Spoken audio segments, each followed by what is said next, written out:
Hukum kesehatan adalah semua ketentuan yang berhubungan langsung dengan pemeliharaan atau pelayanan kesehatan dan penerapannya. Hal ini menyangkut hak dan kewajiban baik dari perorangan dan segenap lapisan masyarakat sebagai penerima pelayanan kesehatan maupun dari pihak penyelenggara kesehatan dalam segala aspeknya, organisasi, sarana, pedoman standar, pelayanan medik, ilmu pengetahuan, bidang kedokteran, serta sumber-sumber hukum lainnya.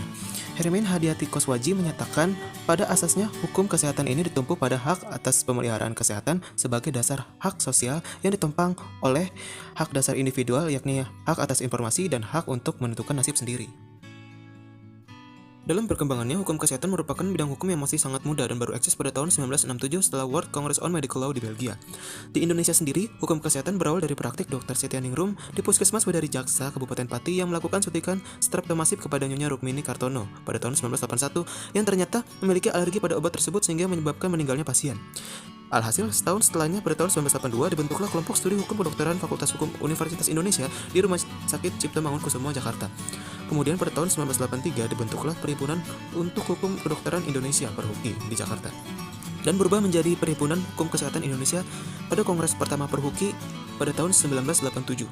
Dari kasus Dr. Setyaningrum tersebut merubah pola pikir masyarakat yang bersifat patriarkis dan berdasarkan kepercayaan semata menjadi menuju ke arah hubungan dokter-pasien yang mengikuti perkembangan masyarakat yang cerdas dan kritis. Perhatian masyarakat memuncak pasca digaungkannya Undang-Undang Nomor 23 Tahun 1992 pada 17 September yang diubah menjadi Undang-Undang Nomor 36 Tahun 2009. Kesehatan merupakan hal yang sangat penting dan merupakan salah satu unsur kesejahteraan negara yang harus diwujudkan dengan amanah konstitusi dan cita-cita bangsa. Oleh karenanya, setiap kegiatan atau upaya yang dilakukan dalam meningkatkan derajat kesehatan masyarakat harus dilaksanakan berdasarkan prinsip non-diskriminatif, partisipasif, perlindungan, serta dalam hal keberlanjutan. Hukum kesehatan berperan juga dalam mengusahakan adanya keseimbangan tatanan di dalam upaya pelaksanaan kesehatan yang dilakukan oleh pemerintah, juga masyarakat, serta memberikan jaminan kepastian hukum sesuai dengan hukum kesehatan yang berlaku. Hukum kesehatan meliputi hukum medis, hukum keperawatan, hukum rumah sakit, hukum pencemaran lingkungan, hukum kedokteran, dan berbagai jenis hukum lainnya yang menyangkut dengan hukum kesehatan. Dalam pasal 52 ayat 1 Undang-Undang Nomor 36 Tahun 2009, pelayanan kesehatan ditujukan untuk memberikan pelayanan kesehatan baik itu perorangan maupun masyarakat. Dalam beberapa pasal, hal ini sangat jelas bahwa pelayanan kesehatan berupaya untuk menjamin kesehatan masyarakat Indonesia. Adapun fasilitas yang diberikan dalam pelayanan kesehatan dapat berupa obat-obatan dan pelayanan kesehatan itu sendiri. Dalam pasal ini juga mengatur dua aspek penting yakni perorangan dan masyarakat. Pelayanan kesehatan masyarakat pada dasarnya ditujukan untuk memelihara dan meningkatkan kesejahteraan serta mencegah penyakit suatu kelompok dan juga masyarakat. Karena dalam pasal 53 ayat 2, hal ini sangat jelas bahwa dalam keadaan apapun tenaga kesehatan harus mendahulukan pertolongan dan keselamatan jiwa pasien.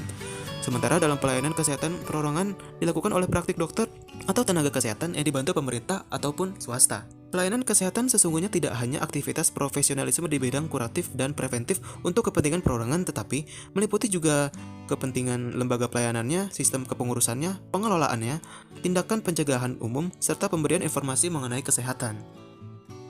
Sistem kesehatan merupakan seluruh kegiatan yang dilakukan dengan tujuan untuk meningkatkan dan memelihara kesehatan warga Indonesia.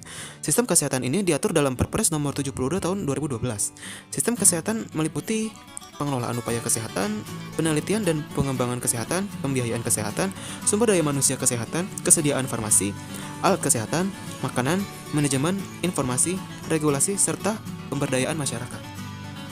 Tenaga kesehatan dimuat dalam ketentuan Undang-Undang Nomor 36 Tahun 2014, yang artinya adalah setiap orang yang mengabdikan dirinya di bidang kesehatan serta memiliki pengetahuan dan atau keterampilan melalui pendidikan di bidang kesehatan yang untuk jenis tertentu memerlukan kewenangan untuk melakukan upaya kesehatan. Tenaga kesehatan juga harus memiliki kualifikasi minimum yang diatur melalui Peraturan Menteri Kesehatan, dan di samping itu tenaga kesehatan memiliki kewenangan untuk melakukan upaya kesehatan. Dalam pasal 22-24 Undang-Undang Nomor 36 Tahun 2009, kewenangan dalam upaya kesehatan meliputi yang pertama dilakukannya sesuai dengan bidang keahlian yang dimiliki, yang kedua dalam penyelenggaraan upaya kesehatan, tenaga kesehatan wajib memiliki izin dari pemerintah, dan yang terakhir, selama memberikan pelayanan kesehatan tersebut dilarang mengutamakan kepentingan yang bernilai materi. Tentunya tenaga kesehatan harus memenuhi ketentuan kode etik, standar profesi, hak pengguna pelayanan kesehatan, standar pelayanan, dan standar operasional prosedur.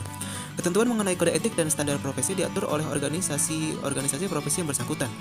Sedangkan ketentuan mengenai hak pengguna pelayanan kesehatan, standar pelayanan, standar operasional prosedur diatur oleh Peraturan Menteri Kesehatan. Pada prinsipnya, etika merupakan alat penuntun pedoman sekaligus alat kontrol yang paling ampuh dalam mengarahkan kehidupan manusia. Dalam hukum kesehatan, etika mempunyai peran yang sangat penting terkait dengan bagaimana tenaga kesehatan, masyarakat, serta pemerintah menyelenggarakan kesehatan melalui bidangnya masing-masing sehingga akan menghasilkan kesehatan yang sebesar-besarnya dan sebaik-baiknya. Adapun faktor yang mempengaruhi etika dan moral dalam upaya pelaksanaan kesehatan yakni motivasi, tujuan akhir, dan lingkungan perbuatannya.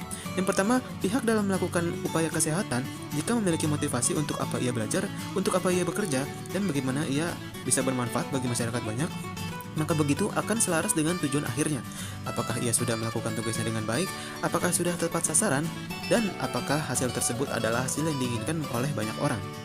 Dan yang terakhir, dalam menentukan moralitas dan yang paling penting adalah lingkungan perbuatannya. Motivasi dan tujuan akhir akan selaras baik jika faktor dari lingkungan perbuatan tersebut mendukung, dan jika tidak, maka motivasi dan tujuan akhir yang baik akan sulit dilakukan dan akan tidak baik juga.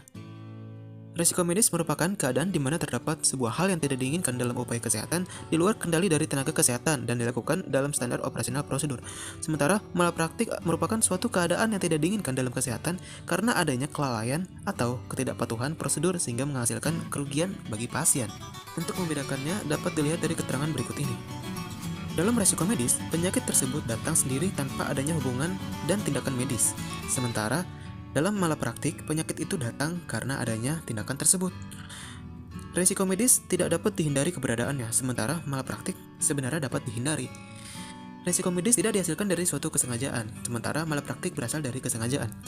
Resiko medis datang karena sudah memenuhi standar operasional prosedur, sementara malapraktik penyakit datang karena tidak sesuai SOP. Dalam hal ini biasanya jika ada resiko medis yang derajat keparahannya tinggi dan harus dilakukan dengan hanya satu jalan, maka dokter atau pihak rumah sakit mengeluarkan surat persetujuan kepada pihak keluarga si pasien.